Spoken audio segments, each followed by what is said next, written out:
بسم الله الرحمن الرحيم نحمده ونصلي على رسوله الكريم أما بعد أحسن القصص read today in the Taraweeh beautifully recited by our Zakaria Sahib,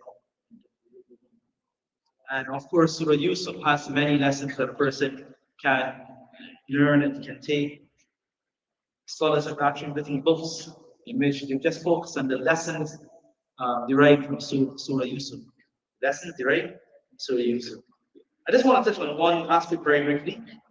That is the part where Sayyidina Yusuf alayhi salatu wassalam, he, Zulaika is trying to seduce him. She lost all the livers. She lost all the livers. This is a lady who, there has been mentioned that she's beautiful, she has power, she has authority. And Yusuf alayhi salatu wassalam, grew up in her home. Yusuf alayhi salatu wassalam himself is extremely handsome. Messenger sallallahu alayhi wasallam, he said that on the night of Mi'raj, when he saw Yusuf alayhi salatu wassalam, he was given half of this rose beauty. So very, very handsome man.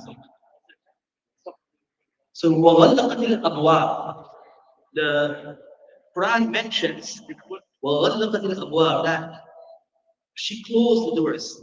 She didn't just close them, but she locked them and double locked them. غَلَّقَتْ with a tashdid. It says that she went to the extremes then. Just not just pushing the doors. She double locked the doors. She made an effort to the doors.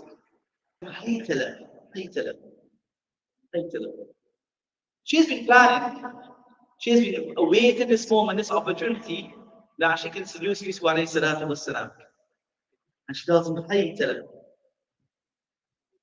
now, the lesson I want to draw today is the response. Ma'ad Allah. Yusuf alayhi salatu wassalam immediately said that he didn't say Allah, I seek refuge in Allah. He said Ma'ad Allah. The one whose refuge is Allah. The one whose refuge is Allah. In other words, Allah alone is the one whose help and protection we always seek. Allah alone is the one whose protection we seek. And then he says, إِنَّهُ رَبِّي أَحْسَنَ مَثْوَايَ. It is not right to betray my master who is taking good care of me. Some scholars mention he is referring to the Aziz because he grew up in his house. But the better meaning of this is that you're talking about Allah. Allah. Allah has done everything for me. My brothers, they took me out into the woodlands, and they did what? Into the jungle, and they placed me into a well. I could have died there. Allah subhanahu wa ta'ala, the narration mentions Allah subhanahu wa ta'ala sent Jibreel to look after him. Then the passers-by took me. I could have been being a slave in anybody's home. I could have been treated in a rough and in a very harsh way. But I ended up here in this house, home of the Aziz. One is, I can't go against my master because he's been so kind to me. So also that's one lesson that we learn. Remember the favors of those who've been favorable to you. Too often we forget that. Too often we forget that. Right? A person at once upon a time they did not have much, and then somebody comes along, maybe a family member house, maybe a colleague, maybe someone shower some mercy and show some mercy in this kind. Give them a star. And then when we get that star, we get that boost, and we're doing well, we start saying, oh, nobody's helped me. I'm doing this on my own. Never forget the favors of those who were favorable and who were kind to you throughout your life. So of course it starts with our parents.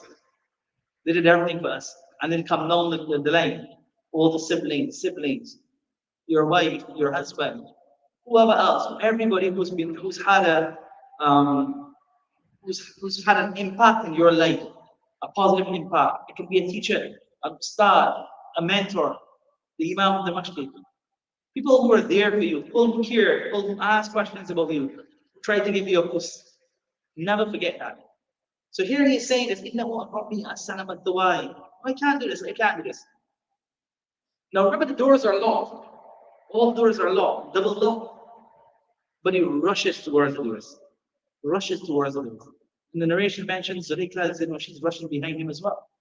But one by one, according to narrations, and the doors start to open, and then the story goes on. The lesson I want to point out, Yusuf alayhi salatu was salam, he didn't just stay there. He's being enticed. The lady is trying her best to seduce him. He didn't just sit there and say, oh, what can I do now? Ma'akallah, he turned to Allah right now. Then he remembers Allah's favors upon him. And then he makes a move. He makes that effort. He rushes towards the door. Now, all of us in our life can learn from that. That as we try to connect ourselves to our Creator, as we try to better ourselves, we may find that we have some type of sin or the other in our life. So how do we get away from this sin? Seek Allah's protection. Ask Allah's assistance. Beg Allah. And don't just sit down there and beg, but make the move. Make the move. So there could be someone, for example, who has a drug habit. Have a drug habit, you want to get out of it. But then you're going by the drug law. Then you're associated with friends who are involved in drugs. That's not helping the cause. What's the bab? Islam ran, he ran towards the door. So you make your dua, oh Allah, I have an addiction. I have an issue. Oh Allah, help me out from this. And then you also run towards the door. Get away from that company. Move away from those people. Go somewhere better. A person may be involved in, pornography. You're watching pornographic material. You can't get rid of it. Of course, you turn to Allah, you ask Allah, you seek Allah's assistance. And then, at night is when the challenge comes, when everybody is sleeping.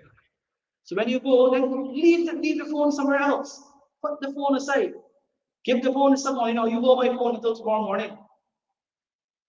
You got to make that choice. And this goes in everything. We may find ourselves maybe in a habit of riba and backbiting. When you backbite when you're with people. Then your company, your friend circle, always backbiting. Then you got to leave that. You got to get it. If you're not mature enough or you're not courageous enough to change the conversation, then the next thing is take the step away. So all of us have that door that we have to run towards. We run towards the door, Allah will be there to help us. That's a promise. That's the promise of Allah. Allah just wants to see action from us. I mentioned the statement of Hakim al-Ummah of the Maulana Aakil, and he said that try it. Anybody who's involved in sin, try it. For 40 days, make sincere dua. 40 days, make sincere dua that you want to get out of this issue that you're faced with. This trouble, this problem, the spiritual disease that you're in, make sincere dua. And you'll see Allah subhanahu wa ta'ala will aid you. Sincere dua, of course, effort from your side. And once you make that move towards Allah, the hadith promises, إِذَا تَقَرَّبَ الْعَبْدُ إِلَيْهِ شَيْءٌ. You want to go towards Allah. تُفِرْهُ إِلَى اللَّهِ. I'm running towards Allah. I'm done with that. I'm finding issues, but I want to get paid. So I'm moving towards the door. The door will open, you will find the mercy of Allah. The hadith tells us when you make one hand span to Allah, Allah moves an arm's length. One arm length, Allah moves 2 arms length towards you.